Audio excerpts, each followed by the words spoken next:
देखो, आज की क्लास में हम देखेंगे शोषण के विरुद्ध अधिकार। तो भारत का जो संविधान है उसमें शोषण के विरुद्ध से संबंधित जो अनुच्छेद है वो अनुच्छेद 23 और 24 है।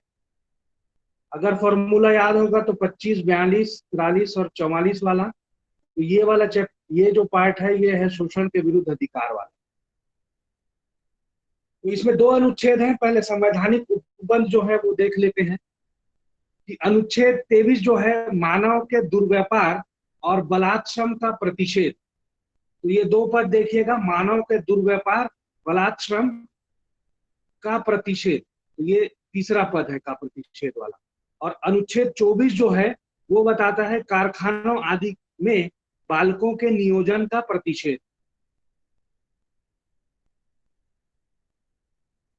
तो देखते हैं संवैधानिक उपबंध जो है वो देखिए कि सबसे पहले जो अनुच्छेद 23 है वो ये बताता है कि किन किन जो बुराइयां हैं समाज में, किन बुराइयों को प्रतिषेध किया जाना चाहिए। प्रतिषेध करने के बाद अगर उनका कोई प्रैक्टिस करता है या उनका कोई अनुसरण करता है उन बुराइयों का, तो क्या किया जाना चाहिए, उसके बारे में उपबंध, उसके बारे में क्या समाधान होना चाहिए, ऐसे करके।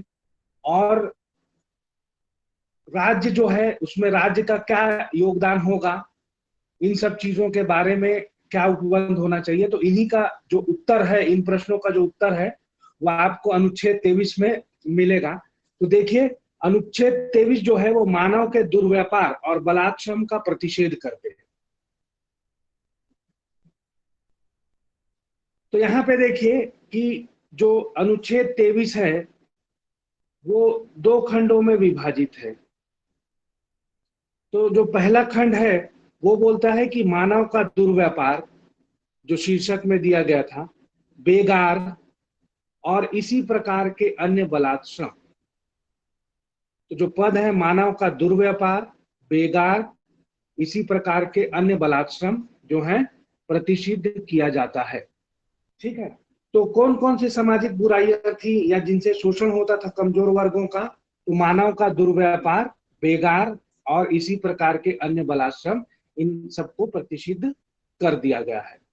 और ये बोलता है कि इस उपबंध का कोई भी उल्लंघन, तो यहाँ जो आपका दिया हुआ है कि अनुच्छेद 23 के खंड 1 में जो बताया है कि जिन चीजों को प्रतिषिद्ध कर दिया गया है, तो प्रतिषिद्ध करने के बाद अगर इस उपबंध का कोई उल्लंघन करता है तो वो अपराध होगा जो विधि के अनुसार दंडनीय होगा। तो ये चीज ध्यान में रखनी है। उसके बाद जो खंड 2 है वो ये बोलता है कि इस अनुच्छेद की कोई बात राज्य को सार्वजनिक प्रयोजनों के लिए, तो राज्य क्या कर सकता है, सार्वजनिक प्रयोजनों के लिए अनिवार्य सेवा अधिरोपित करने से निवारित नहीं करेगी। ऐसी सेवा अधिरोपित करने में राज्य जो है, ठीक है, ये जो शक्ति प्रदान की गई है उस पर भी निर्बंधन है कि वो धर्म, मूल वंश, जाति, वर्ग या इनमें से किसी के आधार पर कोई भी भेद नहीं करेगा। किसके लिए? अनिवार्य सेवा जो है वो अधिरोपित करने के लिए। और ये शक्ति किसके लिए होगी? राज्य को प्राप्त होगी। और राज्य क्या करेगा? सार्वजनिक प्रयोजनों के लिए अनिवार्य सेवा अधिरोपित कर सकेगा। और ऐसा करने में क्या करेगा राज्य? धर्म, मूलवंश, जाति, वर्ग या इनमें से किसी आधार पर जो है वो कोई भी भेद नहीं करेगा, ऐसे करके। उसके बाद आप देखिए अनुच्छेद जो 24 है वो ये बताता है कि कारखानों आदि में बालकों के नियोजन का प्रतिषेध। तो यहाँ पे देखिए 14 वर्ष से कम आयु के बालक को किसी कारखाने या खान में, तो ये दो चीज याद रखिएगा, कारखाना और खान में काम करने के लिए नियोजित नहीं किया जाएगा। ठीक है। और एक और चीज दी हुई है कि किसी अन्य परिसंकट नियोजन में नहीं लगाया जाएगा। तो किसको नहीं लगाया जाएगा? 14 वर्ष से कम आयु के बच्चे को। कहां कहां? कारखाने, खान और परिसंकट में नियोजन में। तो तीन जगह जो है वो आपको यहां बताई हुई कि कारखाने में, खान में और अन्य परिसंकट नियोजन में नहीं लगाया जाएगा। तो ये था आपका जो शोषण के विरुद्ध अधिकार हैं और जिनका उपबंध जो है वो आपको दिया हुआ है भारत के संविधान के अनुच्छेद 23 और 24 जो है शोषण के विरुद्ध जो अधिकार है उससे संबंधित है। तो हमने वो देख लिया कि ये जो संवैधानिक उपबंध है उनको देखा। अब देखिए कि संविधान का अनुच्छेद जो 23(1) है वो क्या बोलता है, मानव का क्रय विक्रय, ठीक है, दुर्व्यापार मतलब मानव का क्रय विक्रय, बेगारी मतलब क्या होता है कि बिना जो मजदूरी दिए या काम का भुगतान किए काम करवाना, और उसी प्रकार के अन्य कोई भी जो चीजें हैं उनको निषिद्ध किया जाता है। और इस उपबंध जो है उसका उल्लंघन जो होगा वो क्या होगा, अपराध समझा जाएगा और वो विधि के अनुसार दंडनीय होगा वो अपराध, जो आप देख सकते हैं अनुच्छेद 23 में। अब उसके बाद देखिए कि अनुच्छेद 2 जो है वो परंतु का खंड जैसा लगता है, ठीक है, कि अपवाद स्वरूप बताया गया है ये, इसमें ये बोलता है कि राज्य को सार्वजनिक प्रयोजन के लिए अनिवार्य सेवा अधिरोपित करने की छूट होगी, ठीक है, जब आप इसको पढ़ेंगे तो पता चलेगा। उसे ऐसी दशा में सेवा अधिरोपित करने में केवल क्या करना है, विभेद नहीं करना है। किन किन आधारों पर विभेद नहीं करना है, धर्म, मूलवंश, जाति या वर्ग के किन्हीं भी आधारों पर भेद नहीं करना। तो इन उपबंधों द्वारा क्या होगा कि भारत के समाज में जो दो बड़े कलंक हैं, ठीक है, कौन कौन सा, नारी का क्रय विक्रय और जो बेगार है, ये दोनों जो कलंक है जो समाज के लिए अभिशाप माने जाते हैं, मानव उन्नति के लिए, समाज के विकास के लिए जो बाधा माने जाते हैं, उन सब चीजों को क्या किया जाता है, उसका अंत किया जाता है। तो पहला क्या हो जाएगा, जो आधार है, एक तो हो जाएगा नारी का क्रय विक्रय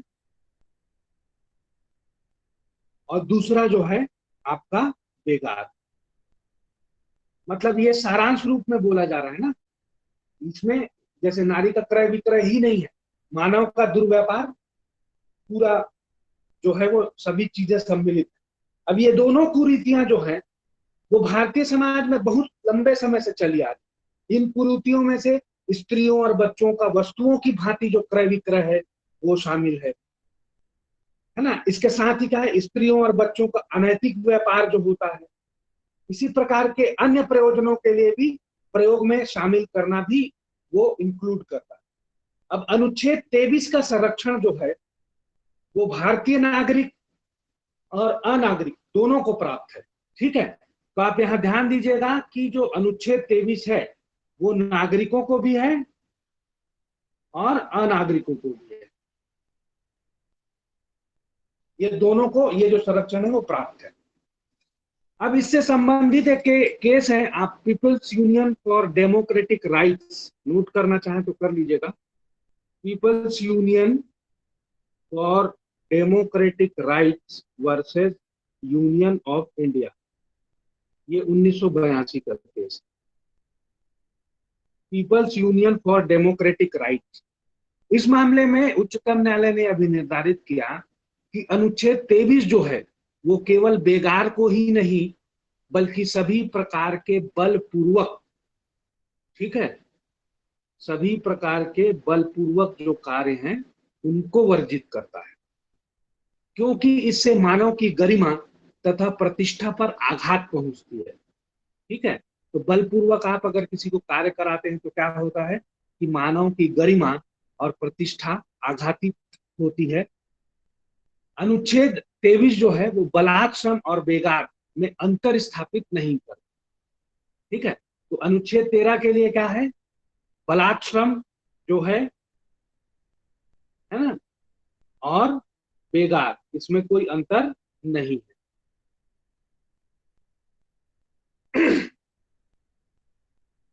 अब देखो क्या है, अगला जो केस है इससे रिलेटेड वो ये है दीना वर्सेस यूनियन ऑफ इंडिया का केस। ये आपका 1983 का केस।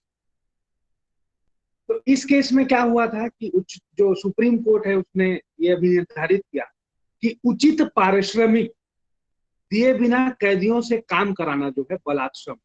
तो बलात्श्रम की परिभाषा भी अगर आपको कहीं पूछा जाए तो आप ये लिख सकते हैं कि बलात्श्रम जो है वो उचित पारिश्रमिक दिए बिना कैदियों से काम कराना जो है वो भी बलात्श्रम की कोटि में आता है। और इससे अनुच्छेद जो 23 है उसका जो उल्लंघन है वो होता है।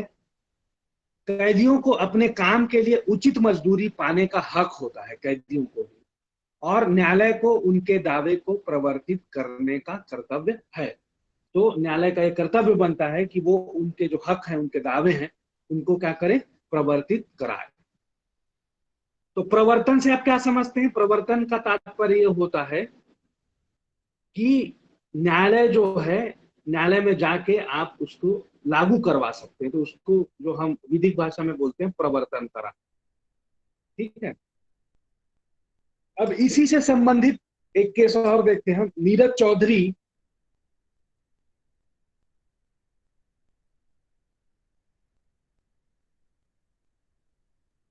वर्सेस स्टेट ऑफ मध्य प्रदेश।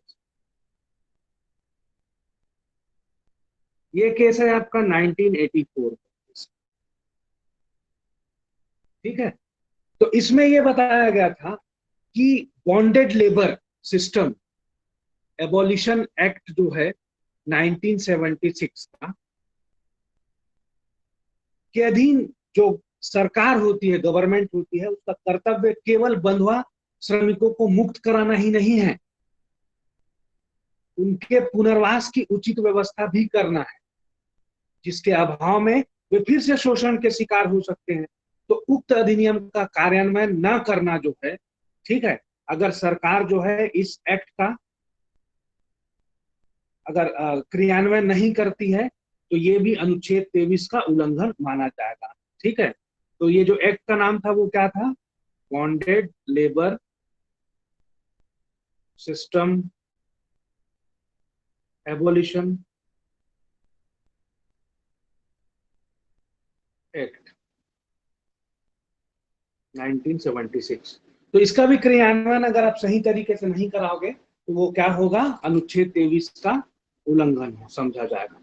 तो हमने देखो अनुच्छेद 23 से जो संबंधित केसेस थे उसमें क्या देखा? एक तो पहला केस देखा People's Union for Democratic Rights versus Union of India 1982 का केस देखा। उसके बाद हमने देखा Dina versus Union of India 1983 का केस देखा। और उसके बाद क्या है? Neeraj Chaudhary versus state of MP, ठीक है, मध्य प्रदेश का जो केस देखा 1984 का केस। तो ये हो गया। अब देखिए जो अनुच्छेद 24 है वो बोलता है कि अनुच्छेद 24 कारखानों आदि में बालकों के नियोजन का प्रतिषेध। तो हमने देखा था 14 से कम आयु के किसी भी बालक को कारखाने या खान में काम करने के लिए नियोजित करना जो है, नियोजित नहीं किया जाएगा, और किसी अन्य परिसंकट नियोजन जो है उसमें भी नहीं लगाया जाएगा।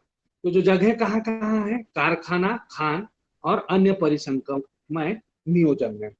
अब देखिए कि अनुच्छेद 24 जो है वो ये उल्लंघित करता है कि 14 वर्ष से कम आयु के किसी भी बच्चे को किसी भी खान में, किसी भी कारखाने में नौकरी नहीं दी जाएगी या नौकर नहीं रखा जाएगा। और किसी भी खतरनाक परिसंकट में मतलब नियोजन का मतलब होता है खतरनाक जगहों पर नौकरी में नहीं लगाया जाएगा। ठीक है। अब देखो सरकार के इस उद्देश्य से एक एक्ट जो था एम्प्लॉयमेंट ऑफ चिल्ड्रन एक्ट, ठीक है, एम्प्लॉयमेंट ऑफ चिल्ड्रन एक्ट 1938, ठीक है। उसके बाद एक और एक्ट है आपका द चिल्ड्रन प्लेजिंग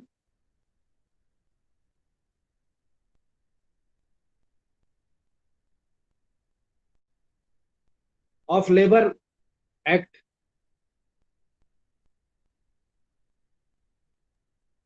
ठीक है, 1933 का। ठीक, जैसे अधिनियमों को लागू किया गया था। तो इसी प्रकार का है भारतीय कारखाना अधिनियम जो देखेंगे आप, ठीक है,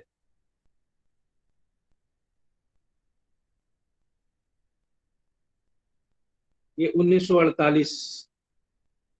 फिर उसके बाद खान अधिनियम 1952। ठीक है। तो इनमें क्या है कि 14 वर्ष से कम उम्र के बच्चों को नियुक्त करना जो है वर्जित, इन सभी अधिनियमों में ये उल्लेख किया गया है। अब देखिए कि एक केस है labour working of Salal hydro project versus Jammu and Kashmir state. ये 1984 का केस है। लिख लीजिए इसको, labour working on Salal hydro project versus Jammu and Kashmir state का। ये 1984 का केस है।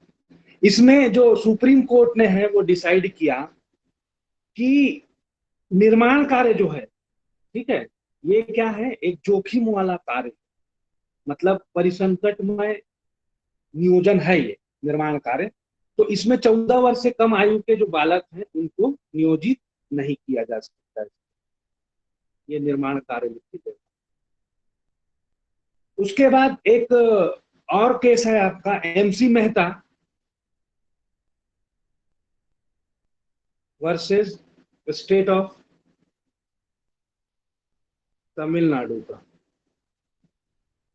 ये 1996 का केस है। इस मामले में सुप्रीम कोर्ट ने यह निर्धारित किया कि 14 वर्ष से कम आयु के बालक, ठीक है, को किसी भी कारखाने या खान में संकटपूर्ण कार्यों में नियोजित नहीं किया जा सकता है। ठीक है। तो इन बालकों को जिनकी आयु 14 वर्ष से कम है उनको यहां नहीं लगाया जाएगा। और क्या है कि 14 वर्ष से कम आयु के श्रमिक बालकों के उज्जवल भविष्य के लिए, ठीक है, ये क्या किया जाएगा, child labour rehabilitation welfare fund की स्थापना की जाएगी। ठीक है, child labour rehabilitation welfare fund की स्थापना की जाएगी। तो ये दो चीज आपको इसमें देखना है MC Mehta versus state of Tamil Nadu में, कि 14 से कम वर्ष के जो बालक हैं उनको कारखानों, खानों या फिर परिसंकट में नियोजन में नहीं लगाया जाएगा। और क्या किया जाएगा, 14 वर्ष से जो कम है, ठीक है, जिनकी आयु 14 वर्ष से कम है, ऐसे जो बालक हैं और जो श्रमिक हैं उनके उज्जवल भविष्य के लिए एक फंड का निर्माण किया जाएगा, जिस फंड का नाम क्या होगा, child labour rehabilitation welfare fund की स्थापना की जाएगी। तो ये आज हमने देखा कि शोषण के विरुद्ध जो अधिकार था, जिसमें अनुच्छेद 23 और 24 देखा। कल हम आगे की जो अनुच्छेद है उनको देखेंगे 25 से लेके। ठीक है, तो आज की क्लास में इतना ही, बाकी जो हम चीजें देखेंगे वो कल देखेंगे। हेमंत सर, अगर कोई डाउट होगा आप लोग को तो पूछें।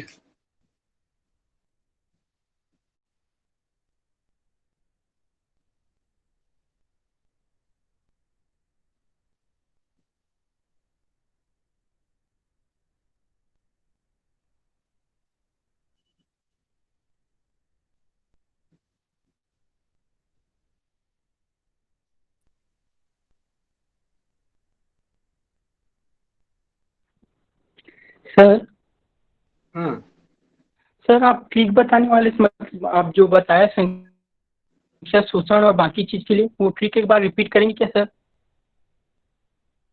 कौन कौन सी वाली चीज को बोल रहे हो, आवाज नहीं आ रही यार, थोड़ा जोर से बोलो। सर आप जो बताए थे 25, 42, 43, 44 इस प्रकार के। अच्छा, वो एक्चुअल में देखो ये बताते हैं।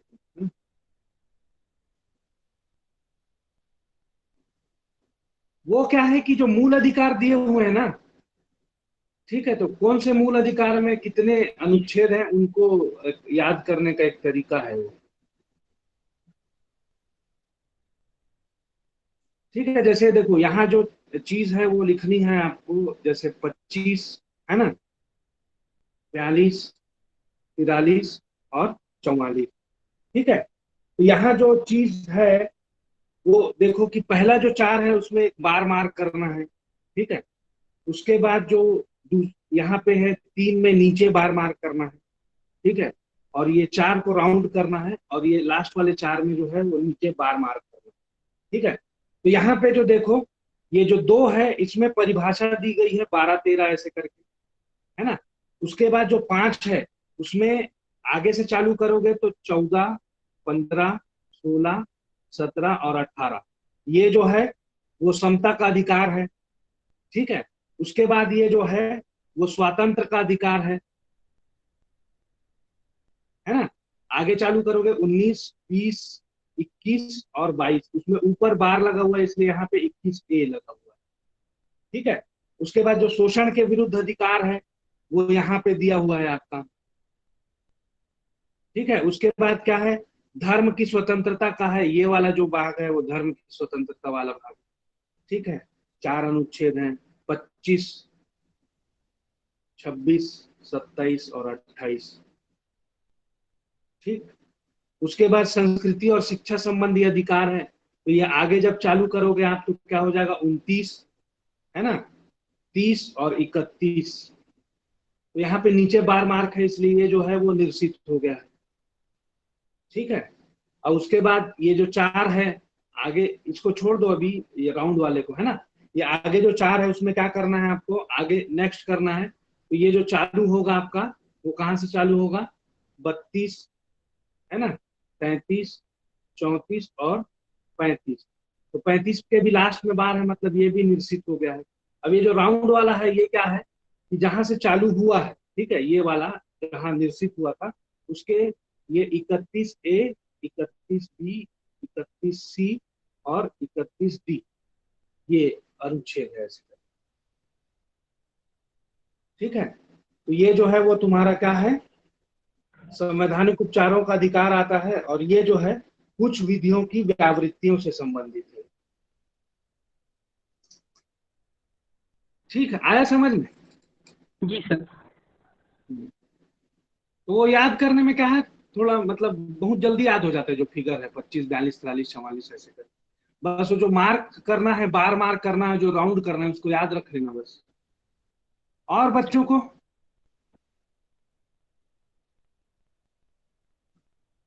हेमंत सर।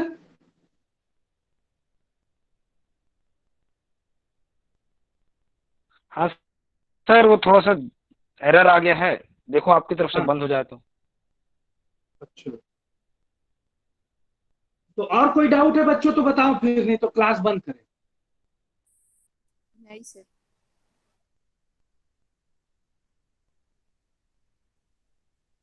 ठीक है।